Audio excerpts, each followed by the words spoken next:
오늘 창세기 16장 하갈과 이스마엘에 대해서 함께 나누겠습니다.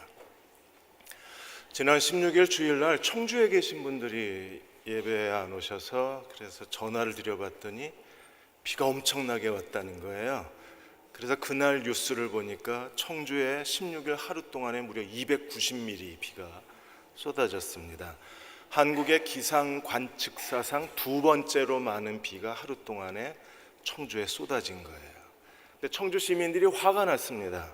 왜냐하면 지난 2년 동안에 청주시에서 상습 침수 지역을 대비해서 빗물 하수 처리장을 공사를 한 거예요. 하나는 130억 공사를 하고 또 하나는 100억 공사를 한 거예요. 그리고 청주시가 지난 14일 날 SNS를 통해서 해마다 폭우에 침수가 되었던 충북대 앞 사거리가 이제 올해는 괜찮다, 330mm가 쏟아져도 괜찮다 그랬는데 290mm가 쏟아졌는데 충북대 사거리가 완전히 잠수교가 돼버린 거예요. 2년 동안 그 도로를 파헤치는 공사를 참았는데 순식간에 오히려 빗물 저장 탱크 시설 전보다 더 심각한 재난을 겪은 거예요. 심지어 지하실뿐 아니라 1층까지 물이 잠겨버렸으니까 빗물 하수 처리장이 오히려 재난을 더, 홍수를 더 키운 게 아니냐, 그래서 시민들이 분노했다고 했습니다. 우리는 아브라함을 보면서 하나님이 아브라함에게 정말 큰 은혜를 많이 주셨거든요. 근데 아브라함의 그 큰 은혜가 아브라함을 전혀 변화시키지를 못해요. 우리는 15장에서 하나님이 아브라함에게 나타나셔서 나는 너의 방패요 너의 상급이다. 상급은 구약 시대의 상급의 개념은 아들의 개념이잖아요. 상속자. 그래서 하나님이 나는 너의 후원자다, 나는 너에게 상속자를 주겠다고 하나님 말씀하셨을 때 아브라함이 하나님께 뭐라 그랬어요? 이 다메섹 사람 이 사람이나 입양해서 하나님 상속자로 삼으시는 게 좋겠다고 하나님께 굉장히 현명하게 지혜롭게 하나님께 제안을 합니다. 하나님, 사정을 잘 모르시는 것 같은데 지금 그렇게 하시면 안 되고요, 이 사람 굉장히 똑똑하고 잘생기고 그리고 우리 마음에 드니까 이 다메섹 하인을 양자로 입양해서 이 사람을 상속자로 삼읍시다. 지금 누가 누구에게 제안을 해요? 아브라함이 하나님께 제안을 해요. 저 같으면 자존심 상해서 화가 났을 텐데 하나님이 뭐라 그러셨어요? 아니야, 내 몸에서 날짜가 내 상속자가 된다. 그리고 하나님께서 또 다른 약속을 주셨어요. 내가 이 땅을 너에게 주겠다고. 항상 하나님은 씨에 대한 약속을 하시면 그 다음엔 땅에 대한 약속을 하세요. 그러니까 아브라함이 이 땅을 내게 주실 줄 내가 어떻게 알겠냐고 해서 하나님께서 아브라함과 언약식을 맺었습니다. 그래서 3년 된 암소, 3년 된 염소, 3년 된 순양, 비둘기, 집비둘기, 산비둘기 새끼 이렇게 해서 하나님이 둘로 쪼개 놓으시고 언약식을 맺으셨잖아요. 하나님이 어떻게 언약을 맺으셨습니까? 하나님이 타는 횃불로 지나가시면서 아브라함과 언약을 맺으시기를 그냥 퍼포먼스만 하신 게 아니라 하나님이 약속도 하셨어요. 하나님의 계획을 400년 지난 뒤에 하나님이 이스라엘 백성을 출애굽시키시고 4대 만에 다시 이 땅에 돌아오게 하겠다고 다 약속도 주셨잖아요. 그러니까 하나님은 아브라함에게 무뼈를 보여주시면서 네 자손이 이와 같이 많으리라, 그 다음에 언약식 제물을 둘로 쪼개서 그 가운데로 지나가시면서 하나님이 약속하시기를 내가 반드시 이 언약을 내가 이루리라, 내가 이루지 않으면 네가 나를 쪼개라, 이렇게 말씀하신 거잖아요. 그러면 아브라함이 이 일에 대해서 끝까지 하나님을 의지했어야 되는데 15장에서 분명히 하나님이 아브라함이 하나님을 믿음에 하나님이 그걸 의로 여기셨다고 그랬는데 16장에 와서 다시 아브라함이 곤두박질을 쳐요. 16장에 어떤 일이 일어났나요? 1절 2절에 보시면 사레가 이번엔 제안을 합니다. 아브라함의 아내 사레는 출산하지 못하여 그에게 한 여종이 있으니 애굽 사람이요 이름은 하갈이라. 이 여자 소개하는 게 왠지 불길하잖아요.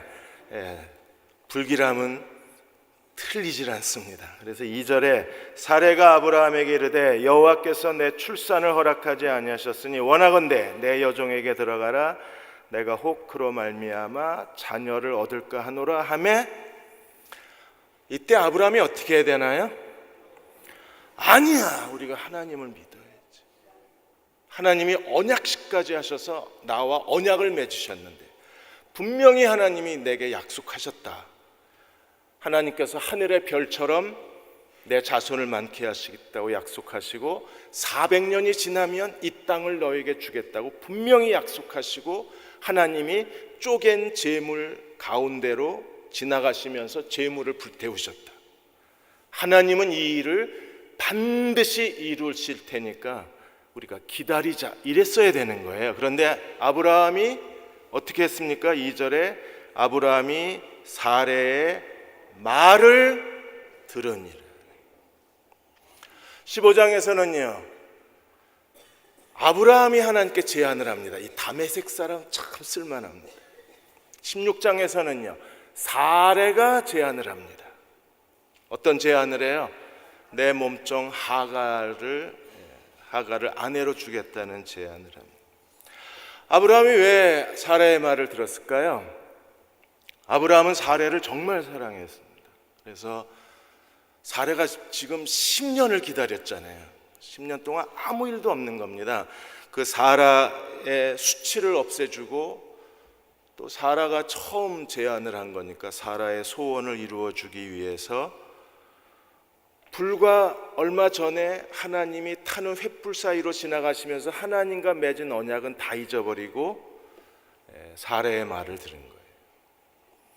그러니까 하나님께 한 번만 물었으면 아내가 이렇게 하는데 저 아내 말 들어주고 싶은데 하나님 괜찮을까요? 묻기라도 했으면 괜찮을 텐데 아브라함은 전혀 묻지를 않습니다. 여러분 12장에서 하나님께서 아브라함에게 약속을 맺으시기를 내가 내게 씨를 주고 내게 땅을 주고 하나님이 아브라함에게 복을 주셔서 너로 말미암아 모든 민족이 복을 받게 하시리라고 약속을 하셨어요. 그래서 그 하나님의 약속에 따라서 아브라함이 제단을 쌓았습니다. 13장으로 넘어가면 롯이 떠난 다음에 하나님께서 아브라함에게 나타나셔서 뭐라고 그러셨어요? 동서남북을 바라봐. 네가 보는 이 땅을 다 너에게 주겠다. 보기만 했습니까? 네가 횡으로 걷고 종으로 걸어라. 네가 걷는 땅은 다 내 것이다. 하나님이 실제 무슨 동화책 읽어주듯이 실물 교육을 통해서 아브라함에게 그 땅을 주시겠다 그러셨잖아요. 14장에 가서는요 롯을 구출하고 난 뒤에 롯의 그 도움을 베풀고 롯을 구출한 다음에 돌아오다가 누구를 만나요? 멜기세덱, 살렘 왕 멜기세덱과 소돔 왕을 만나. 소돔 왕은요 세상의 복을 상징하고 살렘 왕은 멜기세덱은 하늘의 복을 상징하는 거잖아요. 그러니까 아브라함은 세상 소돔 왕이 제안하는 세상의 복을 거절하고 멜기세덱을 하늘의 복을 선택했잖아요. 그래서 멜기세덱에게 10분의 1을 드립니다.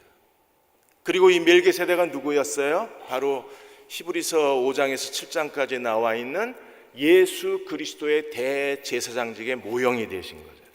이게 얼마나 영광스러운 체험이고 얼마나 거룩한 체험이에요. 그런데 아브라함은 그런 영광스러운 체험을 하고 나도 전혀 믿음을 갖지는 못한 거예요.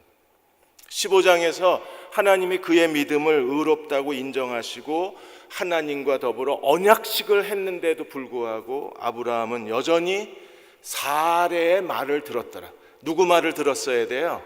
하나님의 말을 들었어야 하는 거예요. 최고의 영적 체험을 했음에도 불구하고 결정적 순간에 하나님을 의지하지 못하는 가장 큰 이유가 어디 있을까요? 구약신학자 왈키는 말하기를 사라와 아브라함은 자신의 상황을 하나님과 연결시키는 믿음이 없었다 그랬어요. 10년이 됐습니다. 출산을 못했습니다.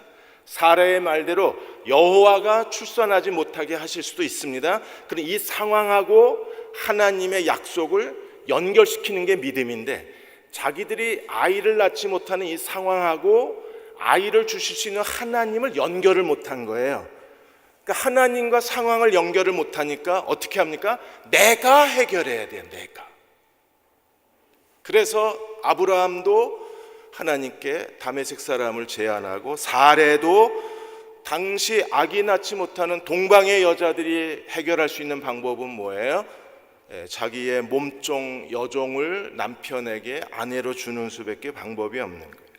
아기 낳지 못하는 그 무능한 여자가 되기보다는 차라리 자기 몸종을 남편에게 주어서 아이를 얻으면 그 아이는 여주인의 아이예요. 그래서 아브라함에게 사레가 뭐라 그럽니까? 2절에 보시면 내 여종에게 들어가라. 내가 혹 그로 말미암아 내 자녀를 얻을까 하노라. 성경에는 내가 빠져 있지만 내가 하갈로 내 아이를 얻겠다는 거예요. 그리고 실제로 그 아이는 몸종이 남은 아이는 여주인의 아이가 되는 거예요. 그러니까 하나님의 약속을 이루기 위해서 아브라함도 압박감을 느끼고 사라도 점점 초조해진 거예요. 이 일을 이루어야 되는데 이룰 수 있는 방법이, 사라가 지금 할 수 있는 방법은 다른 사람들이 해결하는 거, 세상 사람들이 해결하는 거하고 똑같은 방법밖에는 없는 거예요. 왜 사라가 이렇게 세상 사람들이 하는 방법으로 어떻게 하든 하나님의 약속, 사라의 마음도 선해요. 왜? 어떻게든 하나님의 약속을 이루어 드리고 싶은 거예요. 방법이 잘못돼서 그렇지 그 동기는 순수하잖아요. 하나님의 뜻을 이루어 드리고 싶은 건데. 그런데 왜 이렇게 서두르고 사람의 방법을 취하는 가장 큰 이유가 어디 있어요? 사라 자신의 자존심 때문에 그렇습니다. 자기 스스로 자신에 대한 우월감 또는 교만, 자존심, 가장 무서운 게 교만의 증상들인 거예요. 내가 내 몸종에게 들어가서 내 아이를 낳아달라. 그러니까 사라는 지금 자기가 뭔가를 이루어내고 싶은 거예요. 뭔가를. 우리가 하나님 앞에 실패하는 사람들의 공통적인 특징이 뭐냐 하면 자기 자신에 대해서 조급해집니다. 그래서 해서는 안 될 일을 하는 거예요. 그 중에 하나 누가 있어요? 구약에 초대 임금 사울이 그랬죠. 사무엘이 분명히 일주일 안에 오겠다 그랬는데 사무엘이 오고 있는데 사울이 지금 해서는 안 될 일을 합니다. 왕이 제사장 역할을 하는 거예요. 무엇 때문에 그랬습니까? 백성들이 흩어지고 왕의 무능이 드러나니까 자기가 무능한 왕이 아니라는 걸 보여주기 위해서 사울은요 선을 넘어가 버린 거예요. 제사를 드릴 즈음에 제사를 드렸는데 사무엘이 오잖아요. 사울이 끝까지 매달린 건 뭐예요? 하나님 뜻이 아니라 자기 체면이었어요. 자기 체면. 우리가 사무엘상 15장 30절에 보시면 사울이 이르되 내가 범죄하였을지라도 이제 청하옵나니. 여러분 이게 말이 돼요? 범죄했으면 엎드려 회개를 해야죠. 그런데 사울은요 이미 완전히 그의 자아가 헝클어져 있는 거예요. 범죄했다. 그래 나 죄 졌어. 나 범죄했어. 근데 청하노니 내 백성 장로들 앞과 이스라엘 앞에서 나를 높여. 공동번역과 새번역에 뭐라고 돼 있어요? 내 체면을 세워주기 위해서 내가 당신의 하나님 여호와께, 자기가 버림받은 걸 알고 나의 하나님이 아니라 사무엘에게 당신의 하나님 여호와께 경배하게 해달라. 사울의 이 그 현상이, 이게 사례의 현상이 사울에게 다시 재현이 되는 거예요. 이름의 사자가 안 좋은가? 사례가 그러더니 사울도 지금 그러는 거예요. 사람이 일단 자기가 무능하게 보일까 봐 초조해지기 시작하면 끝까지 하나님을 의지하지 못해요. 결국엔 무슨 일을 저질러요. 고든 맥도널드 목사님이 내면 세계의 질서와 영적 성장, 내면 세계, 인간의 내면 세계의 질서가 잡혀야 영적 성장이 이루어지는 건데, 내면 세계가 무질서해지면 영적 성장이 안 이루어져요. 그래서 고든 맥도널드 목사님은 두 종류의 사람으로 비유를 했습니다. 하나는 그 보냄을 받은 사람이고 하나는 쫓기는 사람입니다. 근데 사례도 쫓기는 사람이었고 사울도 쫓기는 사람이었어요. 쫓긴다. 뭘 쫓겨요? 자기 자신에게 쫓기는 거예요. 그래서 쫓기는 사람은 내면이 다 헝클어진 사람이고 자기밖에는 생각을 안 하는 자기 숭배자들이기 때문에 이 사람들은 오직 뭔가를 이루었다는 성취, 그게 자기의 계획이기도 하지만 하나님의 뜻을 내가 이루어드리고 싶은 거예요. 성취가 가장 중요한 그들의 인생의 목적이기 때문에, 그래서 하나님을 의지하기도 하고 사람의 방법을 다 취하기도 하는 거예요. 쫓기는 사람들은 항상 뭔가를 해요. 자기가 한가하다는 걸 용납하지를 못합니다. 그래서 자기 자신에 대한 일 중독 증세에 빠져서 계속 뭔가를 궁리하고 사람들의 평판에 굉장히 신경을 많이 써요. 사람들이 나를 뭐라 그러나 아주 극도의 민감함을 가지고 사람들이 나에게 뭐라 그러나에 대해서 아주 그걸 굉장히 궁금해하고 알고 싶어해서 집안에요 안테나가 수십 개 꽂혀 있어요.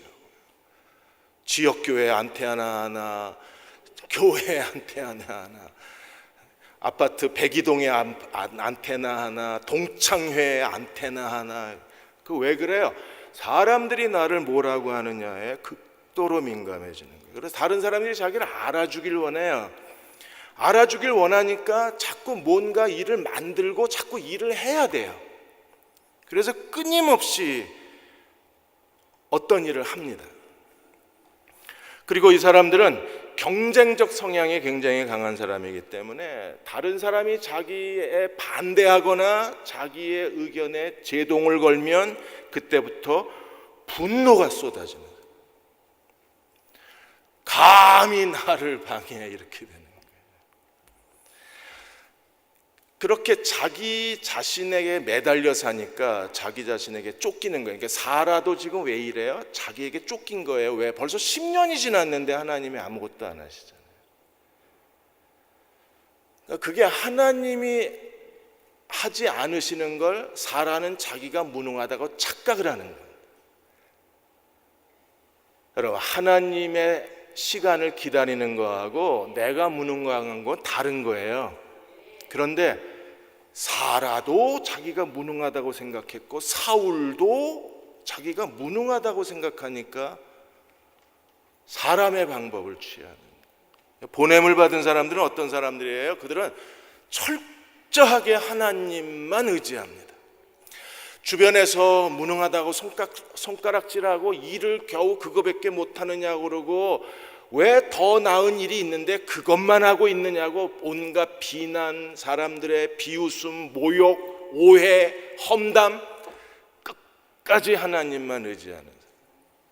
그렇게 할 수 있는 것은요, 내면 세계에 질서가 있기 때문에 그래요. 그들은 세상의 어떤 성공과 학벌과 세상의 체면보다도 더 중요한 건 하나님의 영광을 구하는 것이 더 중요한 일이기 때문에, 그래서 다른 사람들의 눈치 보지 않고 다른 사람들에게 휩싸이지가 않을 수 있는.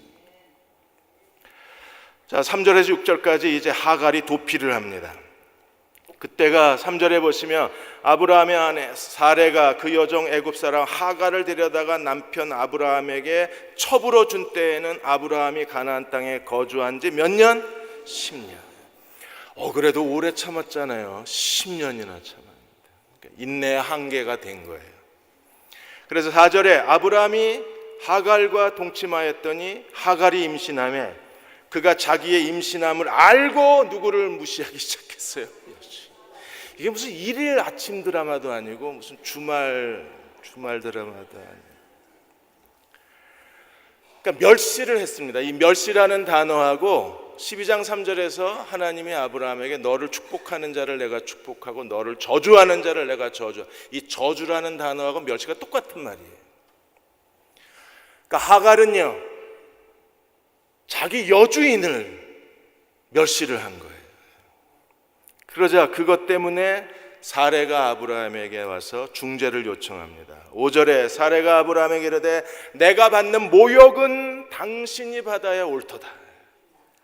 그냥 남자들은요, 자기가 하자고 그래서 한 건데 무슨 일이 생기면 또 남편한테 와서 네가 그래서 그랬다고 그러잖아요.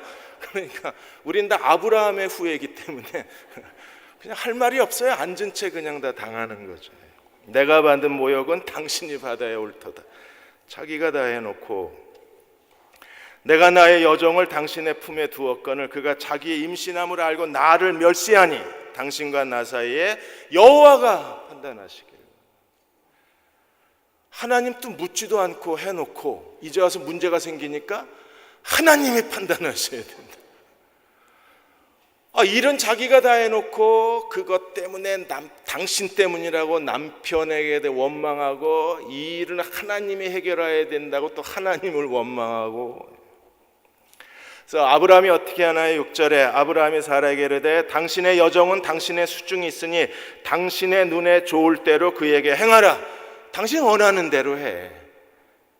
왜요? 지금 아브라함은 누구 아들을 임신한 거예요? 하갈이? 아브라함의 아들이요. 하갈이 자기 아들을 임신했는데 지금 아브라함은 철저하게 무관심합니다. 임신했든 말든 당신 하고 싶은 대로 해. 그 하갈은 여종은 당신 소유야. 당신 마음대로 할 수 있어. 당신 좋은 대로 해. 그러자 사레가 하갈을 학대함에 하갈이 사레 앞에서 도망해버린. 다 감정들이 엉클어져 있잖아요. 지금 사레는 멸시를 당하고 모욕을 느끼고 분노에 빠져 있고, 아브라함이 중재 역할을 한다는 게 오히려 사레에게 사라가 모든 일을 할 수 있는 권한을 사레에게 주자 사레는 또 하갈을 학대하고 하갈은 또 상처를 받고 도망가 버리고, 이게 내면 세계가 완전히 무질서해지는 겁니다. 여러분, 우리가 하나님 앞에 믿음을 갖지 못하는 가장 커다란 이유가 어디 있느냐 하면 마음의 감정이 흐트러지고 인간의 자존심이 깨지고 인간의 감정이 부정해지고 어두워지면 믿음 못 갖습니다. 우리가 하나님 앞에 온전한 믿음을 가지고 끝까지 인내하고 하나님을 기다리고 하나님의 때를 기다릴 수 있는 사람들은 어떤 사람들이에요? 그 마음에 하나님의 평안이 넘치는 사람들. 그런데 사람들이 나를 어떻게 생각하나, 왜 이 일이 안 이루어지나, 이러다가 무능한 사람이 되는 거 아닌가, 이러다가 실패하는 거 아닌가, 저 사람들이 나를 무능하다고 오해하지는 않을까, 막 이게 뒤범벅이 되다 보니까 해서는 안 될 일을 하는 거예요. 자기 자신에게 쫓기기 시작하니까. 그래서 빌립보 4장 6절에서 9절까지 바울이 우리에게 평안이 얼마나 중요한가를 설명하는 거예요. 아무것도 염려하지 말고 오직 모든 일에 기도와 간구로 너희 구할 것을 감사함으로 하나님께 아뢰라. 아무것도 염려하지 말라. 모든 일에 기도와 간구로 너희 구할 것을 감사함으로 하나님께 아뢰라. 더 이상 감사하지가 않은 거예요. 벌써 10년 지났네, 감사해라, 이렇게 돼야 되잖아요. 10년이 됐는데도 하나님이 아이를 안 주셨어, 할렐루야, 이래야 되는데 10년이 됐는데도 애가 안 생겨서 자기가 점점점 초조해지는 거예요. 사례가 계속 남편 눈치를 살피고, 그리고 자기 자신의 거울을 쳐다보면서 이렇게 늙어가는데 시간이 없는데 이러다가 내가 버림받는 거 아닌가, 하나님 약속은 거짓말이 아닌가, 온갖 생각이 다 떠오를 거 아니에요. 평안이 없는 거예요. 그래서 감사함으로 아뢰라. 그리하면 모든 지각에 뛰어난 하나님의 평강이 그리스도 예수 안에서 너희 마음과 생각을 지키시리라. 하나님의 평강이 우리 마음과 생각을 지켜야 돼요. 그 사람들은요, 끝까지 하나님을 의지할 수 있습니다. 8절에 끝으로 형제들아 무엇이든지 참되며 무엇이든지 경건하며 하나님이 우리의 마음과 생각을 지켜주시면 그리스도가 우리가 어떻게 돼요? 무엇에든지 참되고 무엇에든지 경건하고 무엇이든지 옳고 무엇이든지 정결하고 무엇에든지 사랑할 만하며 무엇에든지 칭찬받을 만하며 무슨 덕이 있든지 무슨 기림이 있든지 이것들을 생각하라. 이게 헬라어 영어 성경 다른 버전이나 헬라 번역이 이렇게 돼 있어요. 그렇게 되면 이 사람은요 모든 사람들에게 사랑받을 만하고 칭찬받을 만하고 정결하고 경건하고 참되고 사람들에게 진실해요. 뭐가 있으면 하나님의 평강이 우리 마음을 지키면, 그렇잖아요. 하나님 평강이 우리 마음을 지킨다고 생각해 보세요. 얼마나 경건하고 얼마나 사랑스럽고 얼마나 참되고 얼마나 진실하고 얼마나 편안하고 얼마나 친절하고 나가실 때 커피 한 잔 값도 내시고 평강이 지배하는 사람. 그런데 이렇게 마음이 막 어두워진 사람들은 커피는 내가 왜 너를 커피랑 너를 마셔, 이렇게 될 수도 있잖아요. 근데 평강이 넘치는 사람들은 언제나 친절하고 언제나 사랑스럽고 언제나 칭찬할 만하고 언제나 사람들이 좋아할 만한 거예요. 그리고 다시 9절에 이렇게 말합니다. 너희는 내게 배우고 받고 듣고 본 바를 행하라. 그리하면 하나님 말씀대로 순종하면 평강의 하나님이 너희와 함께 계시고, 우리가 감사함으로 기도하면 그리스도의 평강이 우리를 지켜요. 우리가 하나님 말씀대로 순종하면 하나님의 평강이 우리를 지킵니다. 여러분, 하나님의 평강이 우리의 마음과 생각을 지키고 하나님의 평강이 우리와 함께 하시면 우리는 10년이 아니라 100년을 기다릴 수 있어요. 하나님 뜻이 이루어질 때까지. 끝까지 자기 자신에 대해서 쫓기지 않고, 일단 사람이요 한번 자기 자신에게 쫓기기 시작하면 이러다가 사람들이 날 무시하면 어떡할까, 업신여기면 어떡할까, 믿음 없는 사람이라고 나를 뒤에서 험담하지는 않을까, 내가 이러다가 정말 내 인생의 모든 기회를 놓치는 게 아닐까, 뭐라도 해서 하나님이 일하시도록 해야 되는 거 아닌가, 이렇게 자꾸 쫓겨요. 그러니까 아브라함도 다메섹 사람 추천하고 사레도 기꺼이 자기를 희생해서 자기 몸종을 아브라함에게 주는 거예요. 우리가 자기의 자존심을 하나님 평강으로 채우는 게 정말 중요해요. 지난번에 그 여주지청에서 4살 된 자기 딸을 살해하고 산에다 내다버린 회사원 임모 씨가 구속됐잖아요. 36살인데 이분이 아내가 갑자기 이제 악성 종양이 발견이 된 거예요. 암이 발견이 돼서, 그래서 아내가 종양 진단을 받고 나서 이제 수술을 해야 되는데 수술비가 없는 겁니다. 그러니까 수술비가 없는 경제적으로 압박을 당하는 상황에서 계속 이제 아내하고 다투기를 시작을 한 거예요. 자기가 사랑하는 아내를 수술비도 없어서 이렇게 방치하고 있는 거에 대해서 자기 자책감이 컸어요. 자기 처지를 비관하고 있는데 어느 날 이제 딸아이를 유치원에 데리러 갔는데 이제 문자로 이제 둘이 붙은 거예요. 아내하고 둘이 붙었어요. 그래서 아내가 남편한테 오늘부터 넌 집에 들어오지 마. 오늘부터 넌 우리 집에 들어오지 마. 그 문자를 받고 남편이 아이를 데리고 차에 태워서 양평까지 가서 차 안에서 목 졸라 죽이고 산에다 내다버린 거예요.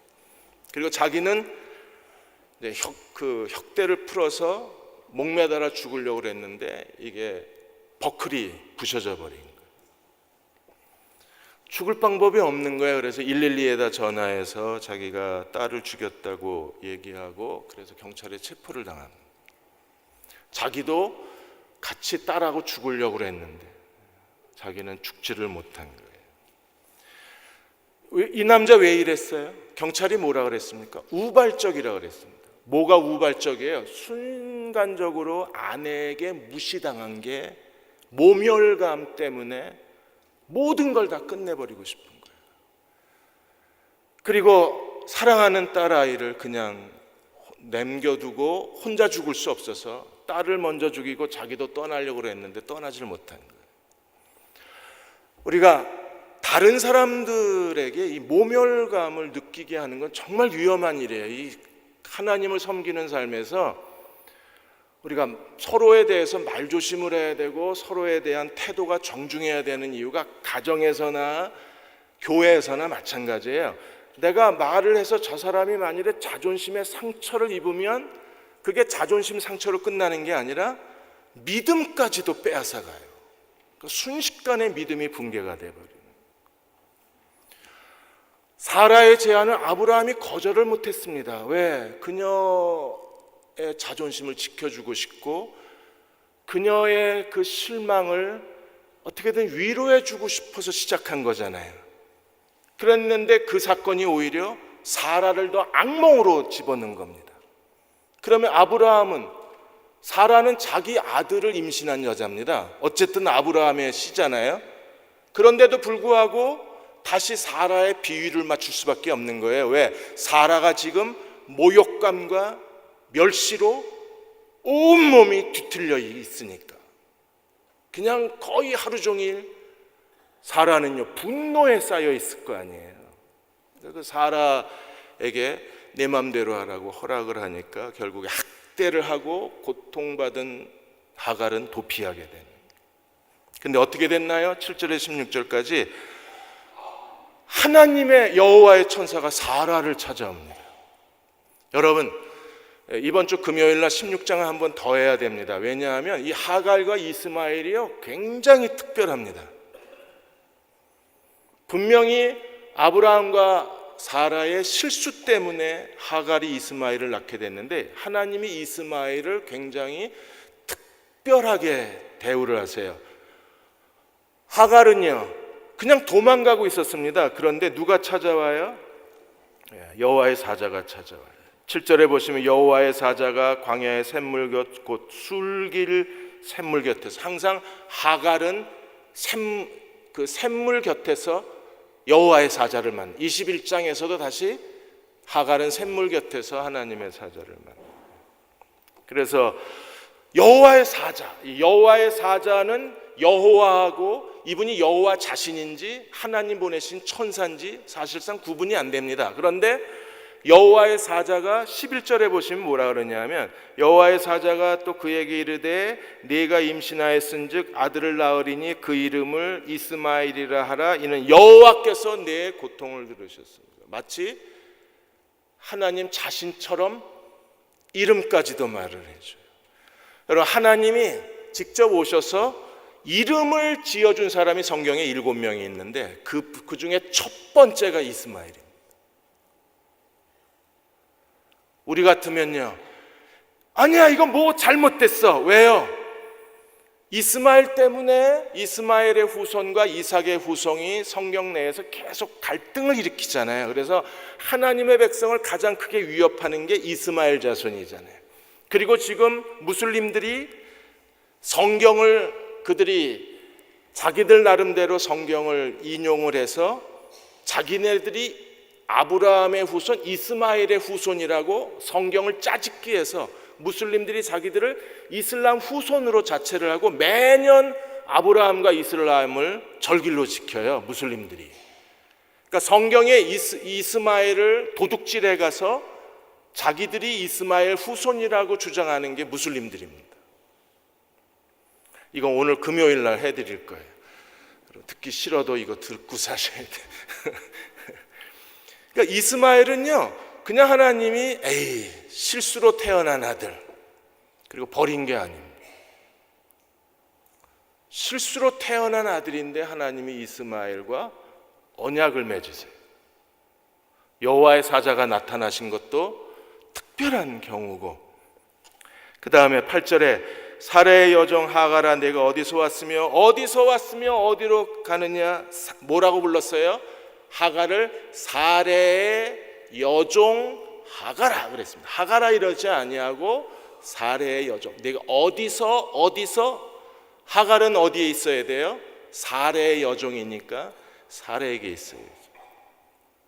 그러자 하갈이 뭐라고 대답해요? 나는 내 여주인 사례를 피해서 도망하나이다. 사례의 여종 하갈, 내 여주인 사례. 하갈이 그렇게 대답을 하자 여호와의 사자가 뭐라 그래요? 9절에 여호와의 사자가 그에게 이르되 내 주인에게 돌아가서 그 수하에 도망가지 마. 도망가야죠. 지금 상황이 얼마나 좋아요. 도망가면요 다 없어지는 거예요. 하나님과 아브라함만 남는 거예요. 일이 복잡해질 게 없어요. 그냥 가만히 계셨어야 돼. 제가 생각할 때 하나님이 이럴 때 못 본 척하고 가만히 계셨어야 돼. 얼마나 깔끔하게 해결이 됐어요. 알아서 도망가는데. 왜요? 실수잖아요. 이스마엘은 실수로 태어난 아들이잖아요. 근데 하나님이 돌아가 복종해 이럽니다. 지금 얼마나 큰 학대를 당하고 고통을 당하는데도 돌아가. 왜 돌아가라고 그러세요? 하나님의 새로운 계획이 있는 겁니다. 어떤 계획이요? 10절에 여호와의 사자가 또 그에게 이르되 내가 내 씨를 크게 번성하여 그 수가 많아. 이거 누구한테 한 거예요? 바로 조금 전 15장에 하나님이 아브라함에게 하늘을 쳐다보면서 야 하늘에 저 별을 쓸 수 있나 보라 내 후손이 이와 같으리라 하신 하나님이 하갈에게도 똑같은 약속을 합니다. 내 씨를 하나님이 아브라함에게 주신 이삭 내 씨에 대한 약속이 아브라함의 첫째 아들 이스마엘에게도 똑같은 약속을 하고 계셔. 실수로 태어났는데 하나님이 주신 아들이 아닌데 그런데도 하나님은 셀 수 없게 하리라. 이 셀 수 없는 이 이스마엘 후손이 누구냐? 이걸 이번 금요일 날 설명을 드리려고 그래요. 그리고 11절에 아까 말씀드린 것처럼 하나님이 이름까지 지어주셨어요. 이스마엘이라. 이스마엘의 이름의 뜻이 뭐예요? 여호와께서 내 고통을 들으셨습니다. 그러니까 이름에 엘자가 들어가는 건 엘은요 전능하신 하나님입니다. 그러니까 유대인들은요 기분 나쁜 거예요. 이스마엘 거기 엘자 붙이는 게 진짜 싫은 거예요. 이삭의 후손들은 이스라엘, 이스마엘은 이스마엘 엘자가 붙어요. 사무엘 엘자가 붙는 아주 기분 나빠합니다. 그분들이 왜 기분 나빠하시는지도 이번 금요일 날 그러니까 이스마엘의 이름의 뜻은 뭐예요? 하나님이 들으셨다. 그리고 12절에 그의 미래에 대해서도 하나님이 예언하시기를 그가 사람 중에 들나그같이 되리니 그의 손이 모든 사람을 치겠고 또 모든 사람이 그를 칠지며 그가 형제에 대항하여 싸우리라. 세번역 공동번역에 이렇게 되어 있어요. 모든 사람과 싸울 것이며 모든 사람은 그와 싸울 것이며 그는 친척을 떠나서 살 것이라. 공동번역에는 닥치는 대로 치고받아서 모든 골육 형제로부터 등을 돌리게 될 것이라 이렇게 되어 있어요.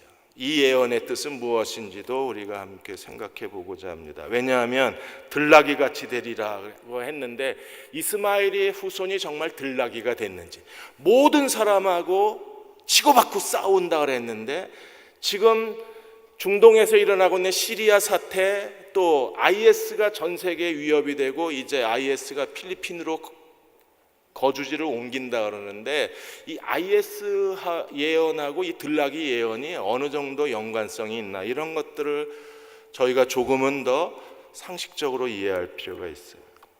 그래서 하갈이 하나님을 만난 곳에 이름을 적습니다. 13절에 하갈이 자기에게 이르신 여호와의 이름을 나를 살피신 하나님. 그래서 거기 여호와의 천사를 만난 샘 이름을 뭐라고 불렀어요? 14절에 부엘라 헤로이, 나를 살피시는 하나님. 나를 살피시는 하나님을 내가 배웠다. 사라도 아브라함에게 뭐라 그랬어요? 여호와가 판단하시길 원하노라. 그리고 하갈이 하나님 여호와의 사자를 만나고 그 만난 샘의 이름을 붙였는데 그 이름이 부엘라 헤로이, 나를 지켜보시는 살아계신 하나님. 사랑하는 여러분, 하나님 왜 하갈과 이스마엘에 대해서 이렇게 적극적으로 그들을 신원하시고 미래를 예언하시고 그들에게 말씀하신 이유가 어디 있는가? 이게 하나님의 복음의 그림을 그리신 거예요. 갈라디아 4장에 보면 하나님의 두 언약, 하나님의 아브라함의 믿음의 두 언약이 있잖아요. 하나는 율법의 언약이 있고 또 하나는 그리스도의 언약이 있습니다. 그래서 아브라함의 믿음에 바울은 갈라디아서에서 두 개의 언약의 산봉우리를 지나가요. 그래서 하나가 시내산에서 율법의 봉우리를 지나가서 또 다른 언약이신 이삭의 모형이 되신 그리스도를 통해서 우리가 하나님의 아브라함의 믿음의 복을 받는 겁니다. 근데 하나님은 사라의 제안으로 아브라함이 실수로 하갈을 통해서 아들을 낳았는데 그 아브라함의 실수를 가지고 하나님은 복음을 설명하는 멋진 그림을 그려놓으신 거예요. 저는 하나님이 정말 놀랍습니다. 그리고 바울은 이 상황을 이렇게 설명했어요. 갈라디아 4장 22절 24절에 이것만 읽고 끝낼 겁니다. 나머지는 금요일 날 해드릴게요. 제가 금요일 날 한다는 말을 벌써 5번 했습니다. 기록된 바 아브라함에게 두 아들이 있으니, 그러니까 우리는 아브라함에게 이삭만 있다고 생각을 했는데 성경은요 계속 아브라함의 아들 이스마엘이라고 17장 18장 계속 나오는 게 아브라함의 아들 이스마엘입니다. 두 아들이 있어요. 하나는 여종에게서 낳고 누구예요? 이스마엘. 하나는 자유 있는 여자 누구예요? 사라와 이삭. 종의 아들은 하갈과 이스마엘. 그리고 자유하는 여자의 아들은요 사라와 이삭. 이게 두 언약이 된 거예요. 그러니까 하나님이 이스마엘을 보호하시고 이스마엘을 아브라함의 언약처럼 이스마엘을 많은 숫자의 새로운 민족으로 만드신 목적이 여기 있는 거예요.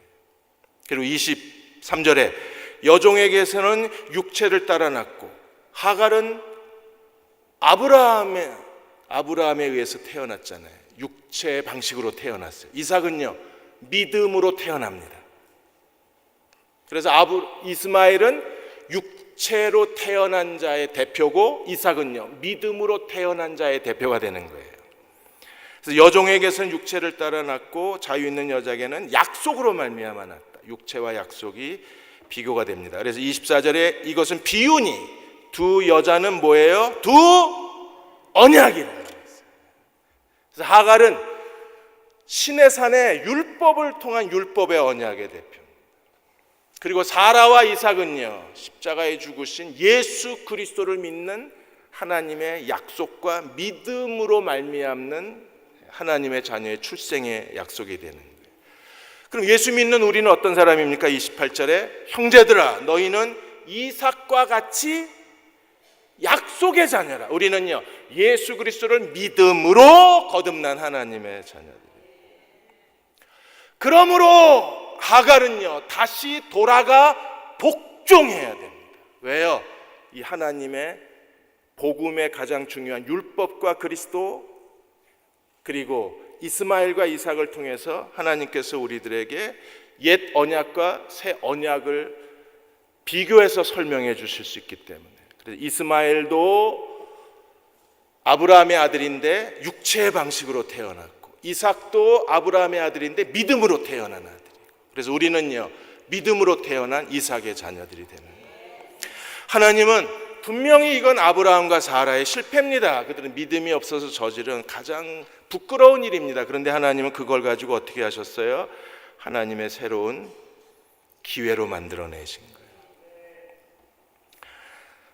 1890년대 시카고에 사는 농부 한 분이 그분이 밭에서 일을 하다가 급하게 집에 들어와서 그때 냉장고도 없었으니까 소다수를 따서 마셨는데 이 병뚜껑이 들닫혀가지고 부패한 소다수를 마시고 배탈이 난 거예요. 그래서 한 3일 동안 죽다 살아났습니다. 그리고 원인이 그 부패한 소다수에 있고 병뚜껑이 허술해서 있다는 걸 알고 이분이 병뚜껑을 연구를 해요. 5년 동안에 병뚜껑이 600여 종이 됩니다. 그 600여 종의 병뚜껑을 다 모았더니 3,000개가 됐어요. 그걸 1년 동안 연구를 해서 그래서 새지 않는 병뚜껑을 만들었는데 그게 병에다 홈을 파고 이렇게 돌려서 끼는 그 병뚜껑을 이분이 최초로 만들게 됩니다. 그런데 병에다 홈을 파고 돌려서 끼는 이 병뚜껑을 만들어내니까 이게 좋기는 한데 비용이 많이 들어가는 거예요. 그래서 옛날처럼 그냥 병 입구에다가 끼는 병뚜껑을 만들어야 되는데 이 병뚜껑이 조금만 잘못 끼면 공기가 들어가고 또 탄산수 같은 경우에는 이게 시간이 지나면 앞에 압력이 생기니까 그냥 뻥뻥 터져버리는 거예요. 그래서 연구하다가 아내가 병뚜껑 옆을 이렇게 왕관 모양처럼 들춰보자. 그래서 병뚜껑 옆면을 여러분 코카콜라 병뚜껑 보셨어요? 이거 왕관처럼 생겼어요. 뒤집어 놓으면. 그래서 이걸 그 크라운 캡이라고 그럽니다. 왕관 캡이라고. 이걸 만드신 분이 이 부부예요. 그래서 이걸 병뚜껑 모양을 내서 씌웠더니 암만 안에서 탄산수가 넘쳐도 그 미세한 틈으로 빠져나가고 새지는 않는 거예요. 이걸 가지고 크라운 캡 1892년에 특허를 냈습니다. 농사 때려치고 이 병뚜껑 관련 사업 144개 공장을 지어서 이제는 부자가 됐습니다. 그런데 병뚜껑 둘레의 이 톱니가 몇 개인 줄 아십니까? 21개입니다. 크거나 작거나 전부 21개로 통일되어 있어요. 왜? 21개가 가장 완벽하게 병 입구를 물어주고 21개가 가장 수학적, 과학적으로 그 병뚜껑의 내용물을 보존해 주기 때문에 그래서 철저한 과학적 그 근거에 의해서 모든 크라운 개수가 21. 오늘 끝나고 가셔서 콜라 하나 사셔서 쉬어봐요. 이렇게 진짜 저도 한번 쉬어봤는데 21개. 이걸 만드신 분이 윌리엄 페인터 부부가 되십니다. 배탈 한 번에 이분은요 세계적인 부자가 됐어요. 배탈 한 번에 누구도 발명해내지 못한 병뚜껑을 발명해냈어요. 배탈 한 번 나고 이분은요 누구도 성취할 수 없는 걸 자기 인생에 성취했어요. 여러분 가끔 배탈 나도 괜찮아요. 왜요? 하나님이 그걸 우리 인생에 필요한 하나님의 섭리로 다 만들어 주셔서. 로마서만 읽고 마치겠습니다. 로마서 11장 33절 36절 한번 같이 읽겠습니다. 시작. 깊도다 하나님의 지혜와 지식의 풍성함이요 그의 판단은 헤아리지 못할 것이며 그의 길은 찾지 못할 것이로다. 누가 주의 마음을 알았느냐? 누가 그의 모사가 되었느냐? 누가 주께 먼저 드려서 갚으심을 받겠느냐? 이는 만물이 주에게서 나오고 주로 말미암고 주에게로 돌아감이나 그에게 영광이 세세에 있을지어다. 그의 판단은 헤아리지 못하고 이스마엘을 갑자기 끌어하시는 하나님을 정말 이해를 못했어요. 그랬는데 하나님은 그걸 가지고 복음의 그림을 그리고 계신 거예요. 그의 길은 찾지 못할 것이로다. 아니 도망가게 내버려 두셔야지 왜 하갈을 찾아가서 이렇게 친절하게 지나치게 친절하게 하나님 왜 이러시나? 하나님은 이스마엘이 임신된 순간에 아브라함의 실수를 뭘로 바꾸셨어요? 하나님의 길로 바꾸어 버리신 거예요. 그게 하나님의 지혜, 하나님의 지식입니다. 우리가 자꾸 염려하고 걱정하는 거지. 하나님은 언제든지 우리의 필요한 것을 더 놀랍게 만들어내실 수 있는 전능하신 하나님이십니다. 그 하나님을 마음 다해 의지하는 저와 여러분 되시기를 주의 이름으로 축원합니다. 368장입니다. 주 예수여 은혜를 내려주사 곧 충만케 하소서. 이 주리고 목마른 나의 마음에 주 성령을 부으소서. 1절하고 5절 부르시고 기도하고 축도하겠습니다.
우리 아주 잠시만 기도하겠습니다. 하나님, 하나님의 지혜와 지식의 풍성함을 믿습니다.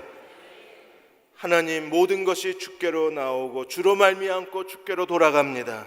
오늘 우리가 얘기한 모르는 일을 우리가 복종하게 하여 주옵소서. 오늘 감사하게 하여 주옵소서. 오늘 믿고 주님께 나아가게 하여 주옵소서. 우리의 믿음 없는 것을 도우시고 끝까지 감사함으로 주님과 동행하는 저희 모두가 되게 해주시기를 원합니다. 우리 같이 소리내어 기도하겠습니다.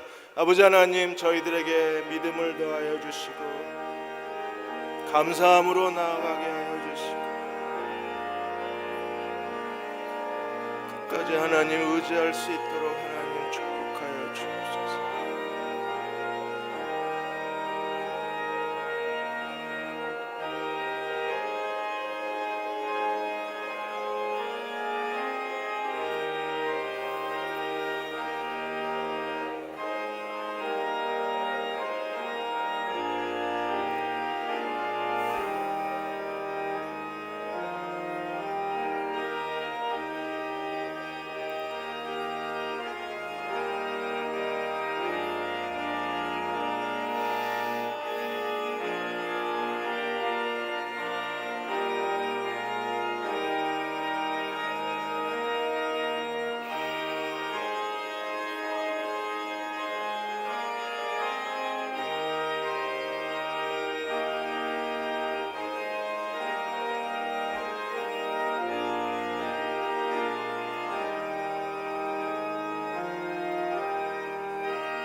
아버지 하나님, 우리는 자주 하나님의 일을 다 망쳐놓지만 그러나 하나님은 우리가 망친 것을 가지고 새롭게 일하시는 분이심을 저희가 기억하게 하여 주옵소서.